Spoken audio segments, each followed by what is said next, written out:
Hello friends, good morning to all of you and welcome back to Gyanuday for you, the latest government and private vacancy update official YouTube channel। दोस्तों daily की तरह आज भी आप सभी के लिए एक नई भर्ती की अपडेट देने जा रहे हैं जो कि Delhi subordinate service selection board द्वारा रिलीज की गई है।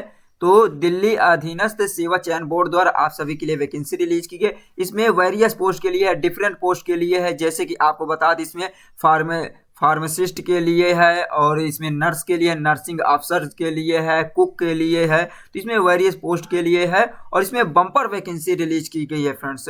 तो आपको आगे जानकारी देते हैं कितने पोस्ट के लिए वैकेंसी है, क्या इसकी एलिजिबिलिटी क्राइटेरिया है, एजुकेशन क्वालिफिकेशन क्या है, कब से कब तक फॉर्म अप्लाई कर पाएंगे, आपको पॉइंट टू पॉइंट जानकारी देने वाले हैं। इसलिए फ्रेंड्स यदि आप भी कंप्लीट इन्फॉर्मेशन देखना चाहते हैं तो प्लीज़ वीडियो को एंड तक जरूर देखें। और दोस्तों आप सभी से रिक्वेस्ट है कि यदि वीडियो पसंद आए तो एक लाइक जरूर कर दिया करें, क्योंकि आपके एक लाइक से हम मोटिवेट होते हैं और इसी प्रकार आपको ऑल ओवर इंडिया की नई नई भर्ती की अपडेट देते रहेंगे। तो चलिए गाइस टाइम ना वेस्ट करते हो, आपको इसके ऑफिशियल नोटिफिकेशन से देते हैं। देखिए Delhi subordinate service selection board की ऑफिशियल वेबसाइट पर है फ्रेंड्स। यहाँ पे कौन सी पोस्ट के लिए वैकेंसी रिलीज की गई है ये आगे आपको जानकारी देते हैं। देखिए यहाँ पे इसके ऑफिशियल नोटिफिकेशन से देखते हैं। ये देखिए फ्रेंड्स यहाँ पे दिया हुआ important note, online application will accepted only online mode में इसका एप्लीकेशन फॉर्म एक्सेप्ट किया जाएगा। Application received through any other mode shall stand summarily reject. तो किसी और अदर मोड में अगर आप फॉर्म जैसे कि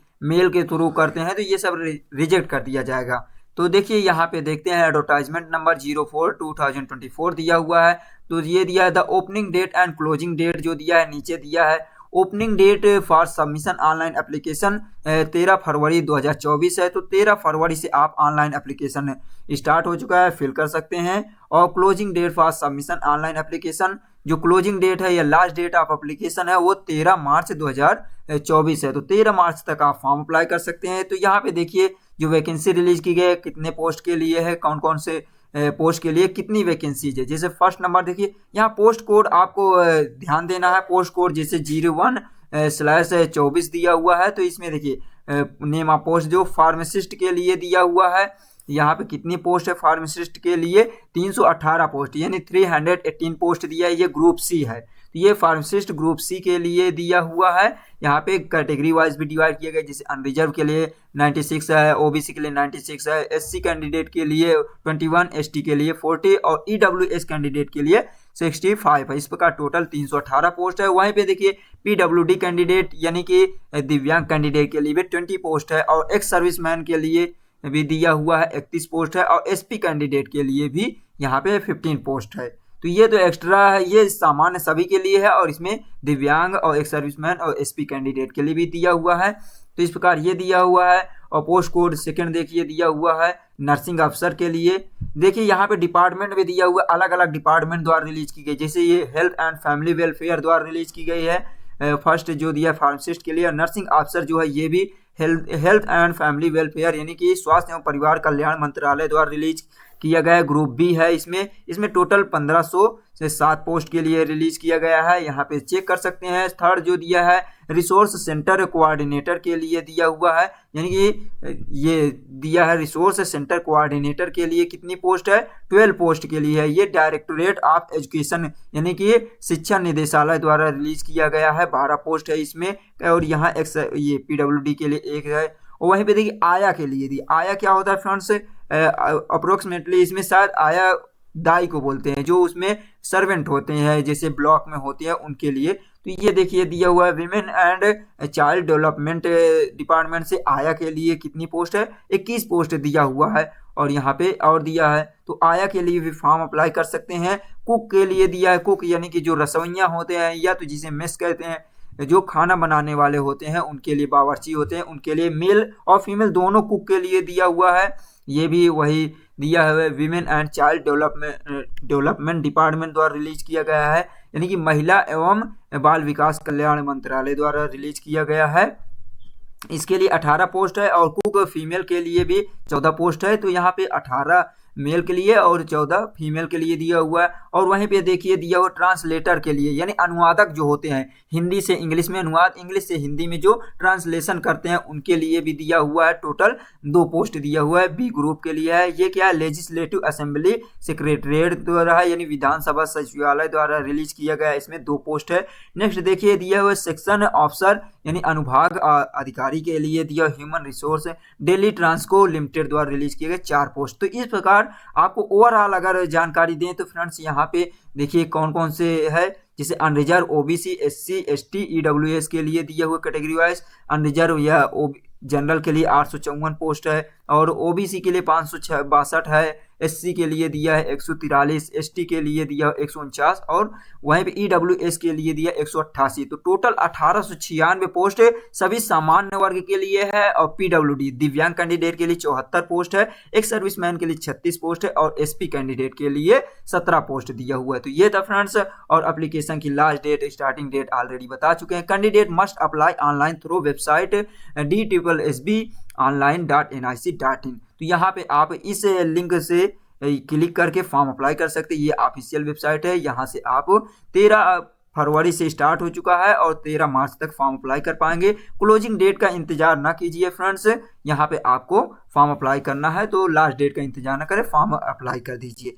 और देखते हैं आगे की जानकारी फ्रेंड्स। यहाँ पे एजुकेशन क्वालिफिकेशन वगैरह देख लेते हैं, जैसे कि अलग अलग पोस्ट के लिए, जैसे फर्स्ट नंबर जो दिया फार्मासिस्ट के लिए दिया हुआ डिपार्टमेंट यहाँ पे दिया हुआ। तो फार्मासिस्ट के लिए टोटल जो वैकेंसी 318 पोस्ट है। एजुकेशन क्वालिफिकेशन इसमें आपके पास क्या होनी चाहिए, तो एजुकेशन क्वालिफिकेशन, तो फ्रेंड्स एजुकेशन क्वालिफिकेशन फार्मासिस्ट के लिए इसमें बैचलर डिग्री इन फार्मेसी, यानी कि फार्मेसी से आपके पास bachelor degree B pharma from a recognised university or equivalent, तो आपके पास बी फार्मा होना चाहिए। Registered as a pharmacist under pharmacy act 1948, तो एक्ट जो दिया हुआ है 1984 के तहत आपका फार्मासिस्ट के रूप में रजिस्ट्रेशन होना चाहिए, आप रजिस्टर्ड होना चाहिए। The selected candidate has to registered in Delhi pharmacy council within 6 month of joining. तो इसमें दिया हुआ है आपको ज्वाइनिंग के बाद 6 महीने तक में आपको ये करना है, रजिस्टर्ड हो जाना है। किसमें, ये दिया है फार्मेसी काउंसिल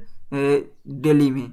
और देखिए एक्सपीरियंस इसमें कोई भी नहीं है। सैलरी इसमें 29,200 से लेकर 92,300 तक की सैलरी दिया जाएगा। और देखिए यहाँ पे एज लिमिट क्या दिया है फार्मासिस्ट के लिए, non exceeding 27 year, age relaxation will be given as the per table paragraph 7। तो यहाँ पे आपको 27 साल से अधिक नहीं होनी चाहिए, मैक्सिमम एज 27 साल दिया हुआ है। और देखिए कंट्रैक्चुअल एम्प्लॉयज ऑफ H&FW, यानी कि जो कंट्रैक्चुअल बेस पे, यहाँ पे संविदा बेस पे ह्यूमन एंड फैमिली वेलफेयर द्वारा डिपार्टमेंट में काम कर रहे हैं, उनको अपर एज लिमिट में रिलैक्सेशन भी दिया जा रहा है, आयु में छूट दी जाएगी। लेकिन जो कम से कम दिया है कि 180 दिन डिपार्टमेंट में किए हो, कौन से डिपार्टमेंट, यानी कि स्वास्थ्य एवं परिवार कल्याण मंत्रालय विभाग में काम किए हो 6 महीने, 180 दिन का मतलब 6 महीने के काम किए हो, उनको छूट दिया जाएगा। नेक्स्ट देखिए दिया हुआ है पोस्ट कोड 0224 दिया है नर्सिंग अफसर के लिए। इसमें आपके पास एजुकेशन क्वालिफिकेशन क्या होना चाहिए, इसके लिए टोटल वैकेंसी दिया हुआ 1507 पोस्ट है।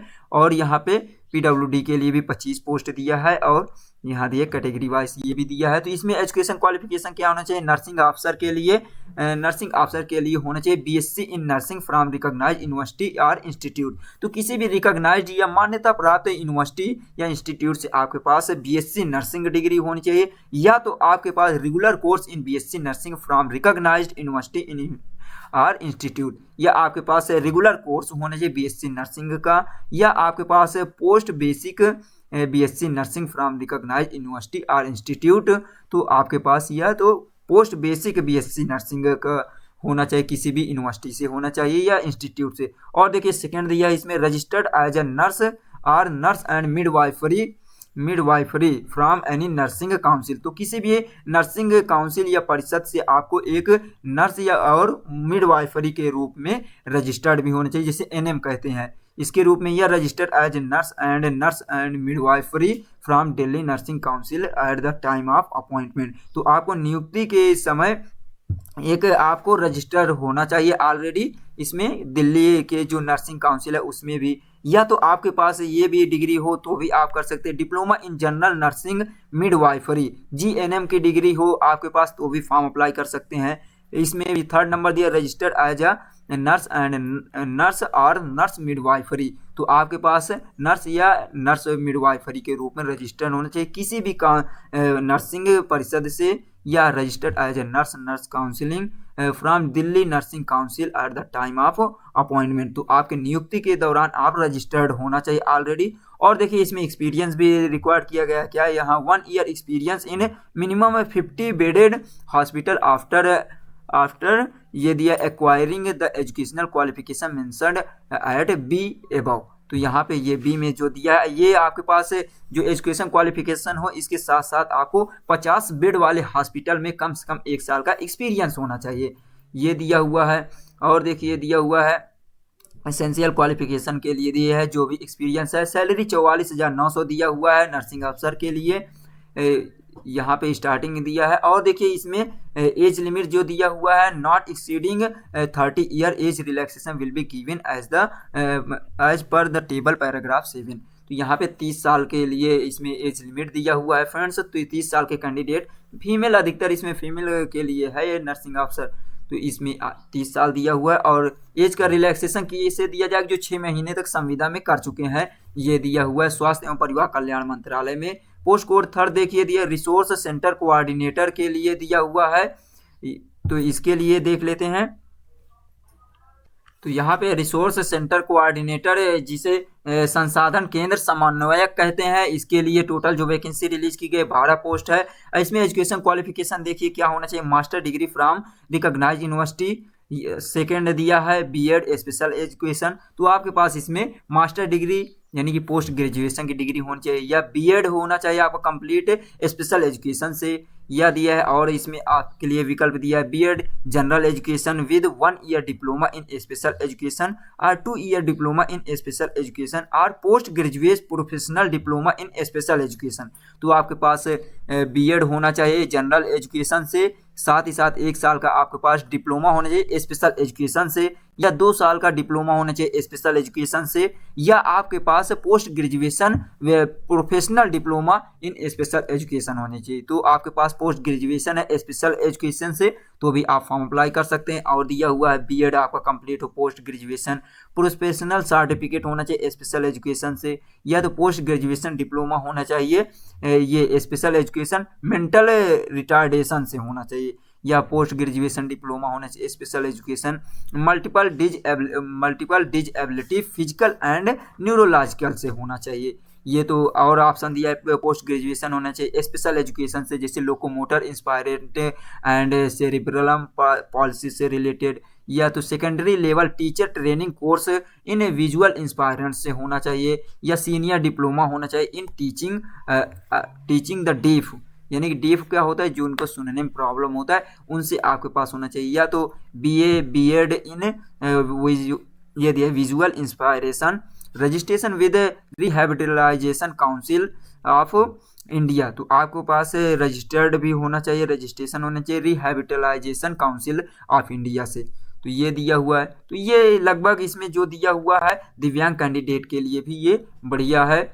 नेक्स्ट देखते हैं पोस्ट, इसमें एक्सपीरियंस क्या होना चाहिए, 1 year experience in field special inclusive education for children and disability from recognised inclusive, तो इसमें आपके पास 1 साल का आपके पास जो स्पेशल फील्ड दिया हो उसमें एक्सपीरियंस होना चाहिए inclusive education for children with disability, तो जो दिव्यांग कैंडिडेट है उनको पढ़ाने का एक प्रकार का एक्सपीरियंस होना चाहिए लगभग 1 साल का, या रेगुलर स्कूल में एक्सपीरियंस हो या स्पेशल स्कूल रजिस्टर्ड हो जो under the right person with disability act 2016, तो 2016 के अकॉर्डिंग जो भी स्कूल रजिस्टर्ड हो दिव्यांग कैंडिडेट के लिए उसमें 1 साल का एक्सपीरियंस होना चाहिए।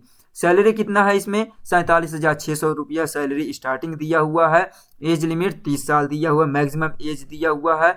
और देखिए नेक्स्ट जो दिया है पोस्ट, यहाँ पे नेक्स्ट पोस्ट दिया है फ्रेंड्स, यहाँ पे किस पोस्ट के लिए? वीमेन एंड चाइल्ड डेवलपमेंट, यानी कि महिला एवं बाल विकास के लिए आया पोस्ट के लिए दिया। ये यहाँ पे जो दिया आया पोस्ट के लिए टोटल वैकेंसी दिया हुआ है, 21 पोस्ट दिया हुआ है। इसमें आपके पास एजुकेशन क्वालिफिकेशन मेट्रिकुलेशन और equivalent pass from recognised board institute having 6 month practical experience working as a ayah from a registered organisation. तो इसमें हाई स्कूल पास होना चाहिए किसी भी बोर्ड से, UP board, MP board, Orissa board, कोई भी बोर्ड से ऑल ओवर इंडिया में आपके पास हाई स्कूल पास होना चाहिए। लेकिन इसमें 6 महीने का आपका प्रैक्टिकल एक्सपीरियंस होना चाहिए आया के रूप में, यानी आया पोस्ट के रूप में किसी भी रजिस्टर्ड ऑर्गेनाइजेशन संगठन में या किसी भी इंस्टीट्यूट में होना चाहिए आपके पास संगठन में। जैसे किसी ब्लॉक में है, गवर्नमेंट ब्लॉक है, उसमें जाके आप 6 महीने का एक्सपीरियंस हो, प्रैक्टिकल नॉलेज होना चाहिए, तो उसमें आप फॉर्म अप्लाई कर सकते हैं।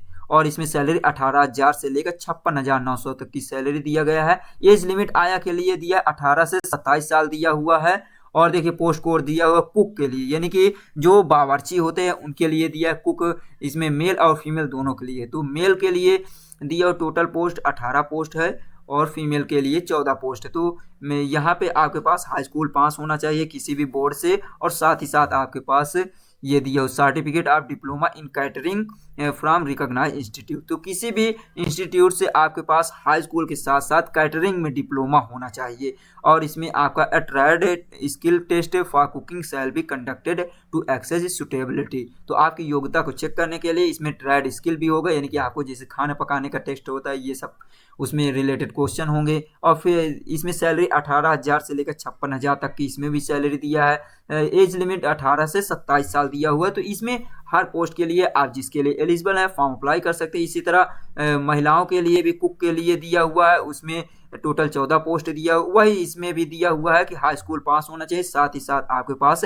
डिप्लोमा इन ये दिया certificate of diploma in catering from recognised institute. तो किसी मान्यता प्राप्त इंस्टीट्यूट या संस्थान से आपके पास डिप्लोमा होना चाहिए, वो भी कैटरिंग में। और इसमें भी आपको ट्रेड टेस्ट लिया जाएगा। तो सैलरी सेम दिया हुआ 18,000 56,900 दिया हुआ है। नेक्स्ट पोस्ट ट्रांसलेटर या अनुवादक के लिए दिया हुआ लेजिस्लेटिव असेंबली सेक्रेटरिएट से दिया हुआ है, यानी विधानसभा सचिवालय द्वारा ये वैकेंसी रिलीज की गई। ट्रांसलेटर के लिए टोटल 2 पोस्ट दिया हुआ है। इसमें आपके पास एजुकेशन क्वालिफिकेशन क्या होना चाहिए? Master degree of a recognised university in Hindi with English as a compulsory और elective subject or the medium of examination at the degree level. तो इसमें आपके पास मास्टर डिग्री या पोस्ट ग्रेजुएशन डिग्री होनी चाहिए। हिंदी या इंग्लिश एक विशेष सब्जेक्ट के रूप में अनिवार्य है, और मास्टर डिग्री होनी चाहिए इंग्लिश विद हिंदी। तो इसमें सभी के लिए हिंदी और इंग्लिश में आपके लिए दिया हुआ है। पोस्ट ग्रेजुएशन होना चाहिए। और साथ ही साथ यहाँ पे दिया नॉलेज ऑफ हिंदी टर्मिनोलॉजी, यानी हिंदी शब्दावली का ज्ञान होना चाहिए। Terminology and lexicographical work involving use the modern Indian language and other than Hindi. तो आपको हिंदी के अलावा और जो आधुनिक भाषा है उसका भी शब्दावली का ज्ञान होना चाहिए।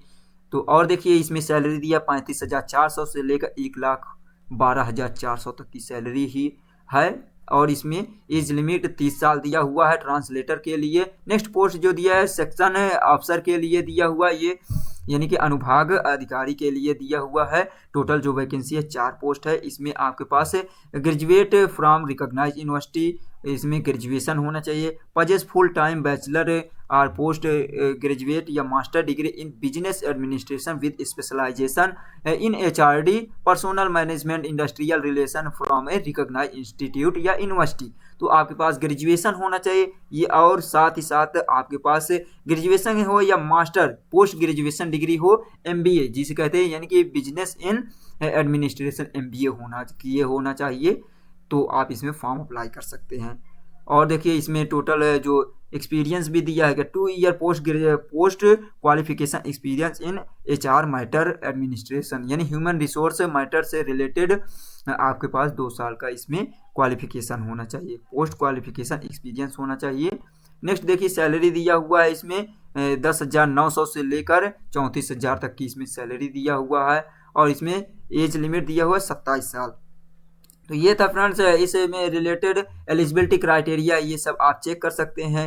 फॉर्म कैसे अप्लाई करना है ऑलरेडी बता चुके हैं। आपको इस वेबसाइट पे जाना है ये DSSB.online.nic.in पे विजिट करना होगा। 13 फरवरी से लेकर 13 मार्च तक आप फॉर्म अप्लाई कर सकते हैं। और आपको फ्रेंड्स ध्यान देना है, किसी भी प्रकार के कोई मिस्टेक नहीं होना चाहिए, क्योंकि एक बार फॉर्म फिल हो गया, सबमिट हो गया फाइनल, तो इसमें करेक्शन के लिए कोई भी चांस नहीं होगा। एप्लीकेशन फी देखिए यहाँ पे दिया है 100 रुपये दिया हुआ, वो भी केवल ओबीसी, जनरल कैंडिडेट और ईडब्ल्यूएस कैंडिडेट से यहाँ पे एप्लीकेशन फी लिया जा रहा है। और वहीं पे देखिए women candidate and candidate belonging to SC ST PWD candidate से और एक सर्विसमैन से कोई भी एप्लीकेशन फी नहीं लिया जा रहा है। एग्जाम का पैटर्न क्या है फ्रेंड्स, यहाँ पे देख सकते हैं, दिया हुआ है यहाँ पे 1 टीयर दिया हुआ है, जनरल के लिए दिया हुआ कितने क्वेश्चन होंगे यहाँ पे अलग अलग दिया हुआ है। जैसे कि ये पोस्ट कोड दिया हुआ है, कोड चेक कर लेना किस कोड के लिए कितना टाइम दिया जाएगा। जैसे कि ये पोस्ट कोड है 0424 दिया हुआ है। एग्जाम टियर 1 टीयर होगा और 2 घंटे का समय होगा। 200 यानी कि 200 क्वेश्चन होंगे, 200 मार्क्स के होंगे। और यहाँ पे टोटल किस सब्जेक्ट से कितने क्वेश्चन होंगे यहाँ दिया हुआ है। तो 2 घंटे का समय दिया जाएगा। 200 क्वेश्चन में से इसमें से सेक्शन ए और सेक्शन बी रहेगा। तो सेक्शन ए जैसे कि general awareness, general intelligence, reasoning ability, arithmetical, numerical ability, test of Hindi language comprehension, test of English language, इस प्रकार टोटल दिया हुआ है। यानी कि 3 सब्जेक्ट से आपको रिलेटेड क्वेश्चन होंगे। यहाँ पे नहीं फ्रेंड्स, यहाँ पे ये टोटल 5 सब्जेक्ट से रिलेटेड क्वेश्चन होंगे और दिया 40 मार्क्स ईच सेक्शन। तो प्रत्येक सेक्शन से 40 मार्क्स होंगे, ये दिया हुआ है। और देखिए यहाँ पे दिया हुआ टियर 2 के लिए एग्जाम पैटर्न दिया हुआ है। तो फ्रेंड्स एग्जाम पैटर्न आप देख सकते हैं, जिससे रिलेटेड देखते हैं। जैसे कि ये दिया हुआ 1 टीयर दिया हुआ है, पोस्ट कोड इतना दिया है, तो 3 घंटे का टाइम दिया जाएगा, 300 क्वेश्चन होंगे। और यहाँ पे सेक्शन ए से आपको टोटल कितने क्वेश्चन देखने को मिलेंगे, 200 क्वेश्चन सेक्शन से होंगे। और वहीं पे नेक्स्ट देखिए दिया हुआ है, ये 100 क्वेश्चन ऊपर वाले से होगा और 200 क्वेश्चन ये सेक्शन बी से होगा। नेक्स्ट देखिए दिया हुआ है। तो इस प्रकार आप इसमें चेक कर सकते हैं कि कैसे क्या है इसके लिए एलिजिबिलिटी क्राइटेरिया और एग्जाम पैटर्न क्या है। फ्रेंड्स अलग अलग दिया हुआ एग्जाम पैटर्न, आप पॉज करके वीडियो को भी देख सकते हैं जिस भी कोड के लिए आप देखना चाहते हैं। जैसे कि यहाँ पे देखिए फ्रेंड्स दिया हुआ है ये एग्जाम स्कीम के लिए, ये ए नंबर दिया हुआ है, ये दिया हुआ इसके लिए, बी में दिया हुआ है, ये पोस्ट कोड दिया हुआ है, और सी जो दिया हुआ है किसके लिए है ये भी आप चेक कर सकते हैं। तो देखिए और यहाँ पे डी दिया हुआ है, इसके लिए भी सेक्शन ए सेक्शन बी दिया हुआ है। ई के लिए देखिए दिया हुआ है, टेक्निकल के लिए दिया हुआ है, इसमें देखिए तो ये दिया है। तो इस प्रकार आप चेक कर सकते हैं। और देखिए फ्रेंड्स जो इंपॉर्टेंट है कुछ आपके लिए, मोड ऑफ सिलेक्शन इसमें दिया हुआ है, the selection shall be made through 1 tier and 2 tier examination. तो 2 टीयर 1 टीयर 2 में इसमें होने वाला है। नेगेटिव मार्किंग इसमें फ्रेंड्स 0.25 यानी 1/4 नेगेटिव मार्किंग रहेगी। तो ये सब आप देख सकते हैं। क्वालिफिकेशन के लिए आपके पास मिनिमम कितने % होना चाहिए, जनरल कैंडिडेट को 40% मार्क्स लाना है, ओबीसी को 35% और SC ST PWD कैंडिडेट को 30%। वहीं पे देखिए दिए एक्स सर्विसमैन को 5% की छूट दिया जा रहा है, 30% लाना है एक्स सर्विसमैन को, जिसमें 5% की और छूट दी जाएगी। तो ये था फ्रेंड्स इस वैकेंसी से रिलेटेड कंप्लीट इंफॉर्मेशन। और देखिए रिलैक्सेशन भी दिया हुआ, कैटेगरी वाइज दिया हुआ, SC ST को 5 साल की छूट दिया जा रहा है आयु में, ओबीसी को 3 साल, और PWD कैंडिडेट जो ग्रुप बी एंड सी से हैं तो उन्हें 10 साल की छूट। PWD SC ST कैंडिडेट जो बी एंड सी ग्रुप में है 15 साल, PWD कैंडिडेट को ओबीसी को 13 साल की छूट दिया जा रहा है। तो ये था फ्रेंड्स। और देखिए इसमें कुछ इंपॉर्टेंट जानकारी हो तो आपको दे देते हैं। तो यहाँ पे लगभग सभी जानकारी आपको दे दी है। यदि इसके अलावा भी कोई अगर छूट जाता है, आपको कोई डाउट रहता है तो फ्रेंड्स आप हमें कमेंट करके जानकारी ले सकते हैं। तो चलिए फ्रेंड्स मिलते हैं नेक्स्ट वीडियो में इसी प्रकार की एक नई भर्ती की अपडेट के साथ। तब तक के लिए हंसते रहिए, मुस्कुराते रहिए। Thanks for watching. जय हिंद, जय भारत। वीडियो पसंद आए तो लाइक शेयर सब्सक्राइब जरूर कीजिए। Thanks for watching.